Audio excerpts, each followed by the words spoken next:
Hello hi and नमस्कार जय जगन्नाथ सांग मैंने भावुँ आपण मैंने भलरे थे खुशी थे मोर आउ एक वीडियो को आपण मानक स्वागत।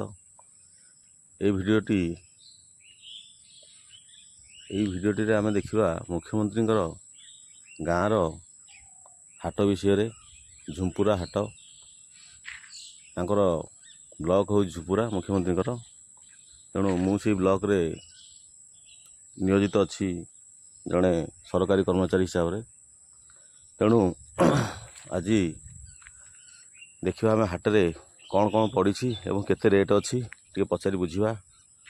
देखो हाट तो आरंभ हो सारी प्राय मु भिडियोटा नेबा समय थिला सकाळ 7:15। देखो ये गोटे मुख्यमंत्री बड़ फटो भी मराही हाटटी संपूर्ण आरंभ होना कहीं 10टा 11टा ना हाटटा संपूर्ण दुकान सब खोल ना तथा देखो परिया सब पड़गला एवं बहुत व्यवसायी व्यस्त अच्छा ये जन मौसा आमर टमाटो सब भाग कर केउझर टमाटो को बिलाती बोली कह जाए नईके बाँक देशे के फाँक तेणु आमे सेटा तो कहि परिबानी कोई जगह कोटा कौन कह जाए जमती आमर पुरी रे कह जाए ढाल किंतु ब्रह्मपुर कह जाए गड़ू तेणु आउ कौटी कौन कौन कह जाए सेटा तो अलग कथा। देखो ये भाग हूँ 20 टंका मात्र प्राय 300 कि 400 ग्राम हम टमाटो कहीं एबे तो जानी आप परिवार रेट परिया कौच मत छूना मो देह हाथ देना कहीं जो भाया रेट बढ़ी और वर्षा जो भाया रेट बढ़ी परिया फसल नष्ट करी तेणु चाषी माने बहुत हंतसंत होती आमे माने भी आहरी बेसी कलबल हो। देखु ये जो पड़ियाटी मुझे देखा यहाँ हूँ हांडिया हाट ये हांडिया दुकान सब पड़े प्राय गोटे कि 2टा दुकान खोली किंतु आउ सब दुकान आसी ना आउ 2 घंटा पर से सब आसीजे। आ भिडियोर लास्ट गोटे देखा आमर आंब गचर जो काई हुए से काईटा को नाली काईटा को केमती एठार लोक मैंने खाती सेटा गोटे खाद्य रूपे व्यवहार करती। देखो ये जन भाई तांकर सब जिनपतर सजाड़िया व्यस्त देखु एठी बैगण भाग लेंबू भाग सब भागरे चले आ शीत दिन जे भाग एते दि जाए सेटा माने बैग फुल है आहरी बड़ी पड़े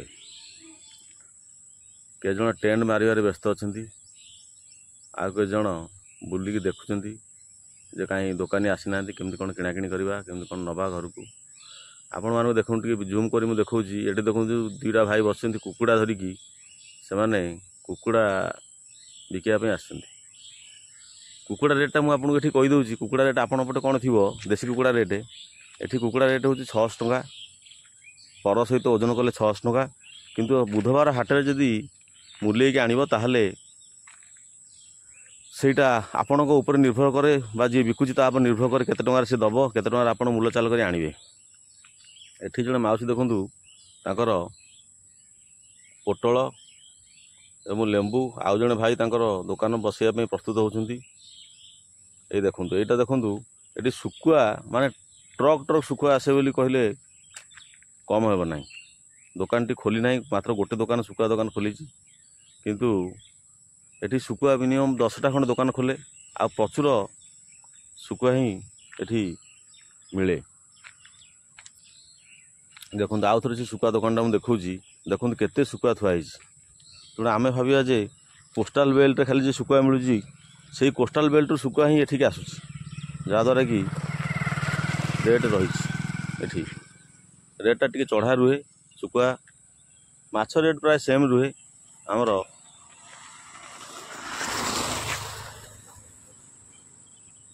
अच्छा ये आप देखिपे जो कथा मुझे कहती देखु ये जो या कुरकुटी कह जाए नाली काई की एठी कुरकुटी बोली कह जाए एठी नाली काई खाई था आदिवासी संप्रदाय लोक माने देखु ଏଠି ଭାଗ ହୋଇଛି। ସେ ଭାଗଟା 20 ଟଙ୍କା ଭାଗ। ଦେଖନ୍ତୁ ସେ ମାଉସୀ ଜଣକ ତାଙ୍କର ଆଣିକି ରଖୁଛନ୍ତି, କୁରୁକୁଟି ଭାଗ କରୁଛନ୍ତି। ତାକୁ ଆମର ଓଡ଼ିଶା ସରକାର ମଧ୍ୟ GI ଟ୍ୟାଗ ଦେବାରେ ଅବହେଳା କରିନାହାନ୍ତି। ବୋଧେ ଲାଗି ସାରିଲାଣି GI ଟ୍ୟାଗ ନା କ'ଣ, ମୁଁ ସେ ବିଷୟରେ ସମ୍ପୂର୍ଣ୍ଣ ଜାଣିନାହିଁ। ହେଲେ ଯାହା ବି ହେଉ, କିନ୍ତୁ ସେଇଟାକୁ ଏଇ ଯେଉଁ ନାଲିକାଇଟାକୁ ତାକୁ କ'ଣ କରନ୍ତି ନା ଶିଳରେ ବାଟନ୍ତି, ଆଉ ରସୁଣ, ଲଙ୍କା, ସୋରିଷ ତେଲ ଏଇଟା ଦେଇ ଗୋଟେ ଚଟଣି କରାଯାଏ, ଯେଉଁଟା ଖାଇଲେ ଥଣ୍ଡା କାଶ ହୁଏ ନାହିଁ ଏବଂ ଇମ୍ୟୁନିଟି ବଢ଼ିଥାଏ ବୋଲି ସେମାନଙ୍କ ଠାରୁ ଯାହା ମୁଁ ଶୁଣିଛି। ଏବେ ଆଉ ଟିକେ ଯିବା ପାଖକୁ ଯାଇ ଦେଖିବା। ଏଠି ଜଣେ ମାଉସୀ ଦେଖନ୍ତୁ ପଣସ ମଞ୍ଜି ତାଙ୍କର କିଲୋ ଦରରେ ବିକିବା ପାଇଁ ବା ଭାଗ କରିବେ, ସେ ତାଙ୍କର ପ୍ରସ୍ତୁତ ହେଉଛନ୍ତି। ଦାନ୍ତ କାଠି ମଧ୍ୟ ଥୁଆ ହେଇଛି, ବିଡ଼ାକ 20 ଟଙ୍କା। ଆଉ ଟିକେ ଆଗକୁ ଯିବା, ଦେଖନ୍ତୁ ଆଗରେ ଦାନ୍ତ କାଠି ବିଡ଼ା ସବୁ ଥୁଆ ହେଇଛି ଏବଂ ଦେଖନ୍ତୁ ମୁଁ ପାଖକୁ ଯାଇ ଟିକେ ଦେଖାଉଛି ଆପଣମାନଙ୍କୁ। ସେଇ ଯେଉଁ ନାଲିକାଇ ଯେଉଁଟାକୁ କୁରୁକୁଟି କୁହାଯାଏ କେଉଁଝର ଭାଷାରେ, ଦେଖନ୍ତୁ ଏଗୁଡ଼ା ତ ସବୁ ଆମ ଆମ୍ବ ଗଛରେ ପ୍ରଚୁର ବସା କରିଥାନ୍ତି, କିନ୍ତୁ ଆମେ ତାକୁ ନଷ୍ଟ କରିଦେଇଥାଉ, କିନ୍ତୁ ଏମାନେ ତାକୁ ଖାଦ୍ୟ ରୂପରେ ଗ୍ରହଣ କରୁଛନ୍ତି। ଏଠି ଦେଖନ୍ତୁ ଜଣେ ଭାଇ ତାର ପରିବାପତ୍ର ଥୋଇବାରେ ବ୍ୟସ୍ତ। ଏଠି ଦେଖନ୍ତୁ କଦଳୀ, କଞ୍ଚା କଦଳୀ ବା ବନ୍ତଳ କଦଳୀ ଆମର ଯେଉଁ କୁହାଯାଏ, ସେ କଦଳୀ ଭାଗ ହୋଇଛି।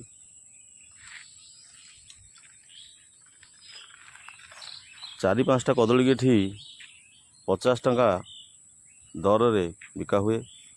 ଆପଣମାନେ ଦେଖିପାରୁଥିବେ ଲେମ୍ବୁଟି ମଧ୍ୟ ଭାଗ ହୋଇଛି, ଭାଗକ 20 ଟଙ୍କା ଏବଂ ତା ଆଗକୁ ଅଛି କଞ୍ଚା ଲଙ୍କା ଭାଗ, ସିଏ ବି 20 ଟଙ୍କା। ପ୍ରାୟ 6ଟା ଲେମ୍ବୁକୁ 20 ଟଙ୍କା ଏଠି ବିକା ହେଉଛି ବର୍ତ୍ତମାନ ରେଟ୍ରେ, କିନ୍ତୁ ଆଉ ମାସେ ଗଲେ ଏଗୁଡ଼ା ପ୍ରାୟ 30-40ଟା ଲେମ୍ବୁକୁ 20 ଟଙ୍କା ଲେଖେ ବିକିବେ। ଆଚ୍ଛା, ଆଉ ଟିକେ ଆଗକୁ ଯିବା, ଦେଖିବା ଆଉ କ'ଣ ସବୁ ପଡ଼ିଛି।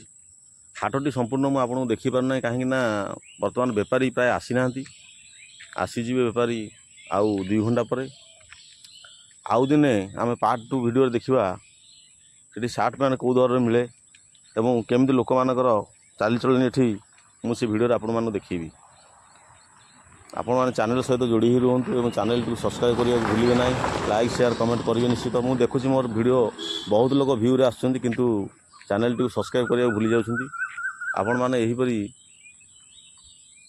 ଭଲ ଭିଡ଼ିଓ ଦେଖିବା ପାଇଁ ମୋ ଚ୍ୟାନେଲଟିକୁ ନିଶ୍ଚିତ ସବସ୍କ୍ରାଇବ୍ କରିବେ। ଏବେ ଦେଖନ୍ତୁ ଏଠି ଜଣେ ତାଙ୍କର ବାଇଗଣ ଭାଗ କରି ବସିଛନ୍ତି, ଆଉ ଜଣେ ବନ୍ତଳ କଦଳୀ ସେ ତାଙ୍କର ଭାଗ କରୁଛନ୍ତି। ଭାଇଙ୍କୁ ପଚାରିଲି, ଭାଇ କଦଳୀ ରେଟ୍ କେତେ ଅଛି? ନା କିଲୋ 120 ଟଙ୍କା ଅଛି। କଦଳୀ ଯେ କଞ୍ଚା କଦଳୀଟା କିଲୋ ଦରରେ ବିକା ହୁଏ, ଏଇଟା ମୁଁ ପ୍ରଥମ ଥର ଜାଣିଲି। କିଲୋ 120, ଆପଣ ପଟେ ପ୍ରାୟ ଗୋଟା ହିସାବରେ ବିକା ହେଉଥିବ ମୋତେ ଲାଗୁଛି ଯାହା। ଦେଖନ୍ତୁ ଆଜି ଟିକେ ଦେଖିଦିଅନ୍ତୁ ମୁଖ୍ୟମନ୍ତ୍ରୀଙ୍କ ହାଟ, ଗାଁ ହାଟ। ଏଇ ହାଟରେ ମୁଖ୍ୟମନ୍ତ୍ରୀ ଦିନେ ଛୋଟ ପିଲା ଥିଲାବେଳେ ଆସିକି ହାଟରେ ତାଙ୍କର ବାପା ମା' ସହିତ ବୁଲୁଥିଲେ, ହାଟରୁ ବିଭିନ୍ନ ଜିନିଷ ଖାଉଥିଲେ ଏବଂ ମନ ଖୁସି କରୁଥିଲେ। ମୁଁ ତ ଝିଅକୁ ଛାଡ଼ିବା ପାଇଁ ଯାଇଥିଲି ସ୍କୁଲ, ଯେଉଁଠି ମୁଖ୍ୟମନ୍ତ୍ରୀ ଆମର ପଢ଼ୁଥିଲେ, ସରସ୍ୱତୀ ଶିଶୁ ବିଦ୍ୟା ମନ୍ଦିର ଝୁମ୍ପୁରା। ଛାଡ଼ି ଦେଇକି ଆସିଲା ପରେ ଏଇ ଭିଡ଼ିଓଟି ଆପଣଙ୍କୁ ଦେଖାଉଛି। ଦେଖନ୍ତୁ ତାପରେ ଘରୁ ଫରମାଇଶ ଥିଲା ଯେ ମାଛ ଟିକେ ଆଣିବ। ଏଇ ଯେଉଁ ଭାଇ ଜଣକ ମାଛ ବିକୁଛନ୍ତି, ୟା ସାଇଡ଼ରେ ଆହୁରି 8-10 ଜଣ ଅଛନ୍ତି, କିନ୍ତୁ ମୁଁ ଜଣଙ୍କ ଠାରୁ ମାଛ ଆଣେ, କାହିଁକିନା ମୁଁ ଟିକେ ସ୍ୱାଭିମାନୀ ପିଲା। ମୋତେ କିଏ କ'ଣ କହିଦେଲା ମୋତେ ଭଲ ଲାଗେ ନାହିଁ। ତେଣୁ ଏଇ ଯେଉଁ ଭାଇଟାକୁ ମୁଁ ଆପଣଙ୍କୁ ଦେଖେଇଲି, ସେଇ ଭାଇଟା ହିଁ ତାରି ପାଖରୁ ମାଛ ଆଣେ। ବଢ଼ିଆ ଭାଇଟା, ଯାହା କହିଲେ, ଯେତେବେଳେ କହିଲେ ଆଗେ ମୋତେ ମାଛଟି ଦେଇଦିଏ। ତେଣୁ ମୁଁ ଅନ୍ୟ ଲୋକଙ୍କ ଠାରୁ ଆଣେ ନାହିଁ, ଏଇ ଭାଇଠାରୁ ଆଣେ। ଆଜି ଭାକୁରର ଖଣ୍ଡେ ପିସ୍ ଥିଲା, ପେଟ ପିସ୍, ସେଇଟାକୁ ଓଜନ କଲି, ପ୍ରାୟ 750 ଗ୍ରାମ ପାଖାପାଖି ହେଲା ନା କ'ଣ। ଆଉ ସେଇ ମାଛଟିକୁ 165 ଟଙ୍କା ନେବେ ବୋଲି ସେ ଭାଇ ଜଣ କହିଲେ। ଏଠି ଦେଖନ୍ତୁ ଚୁଙ୍ଗୁଡ଼ି ମୁଁ ଦେଖାଉଛି, ଆମର କୋଷ୍ଟାଲ ବେଲ୍ଟ ଚୁଙ୍ଗୁଡ଼ିଟା ରେଟ୍ ପ୍ରାୟ 200, 250 କି 300 ମ୍ୟାକ୍ସିମମ୍ ରୁହେ, କିନ୍ତୁ ଏଠି 500, 550 ରୁହେ।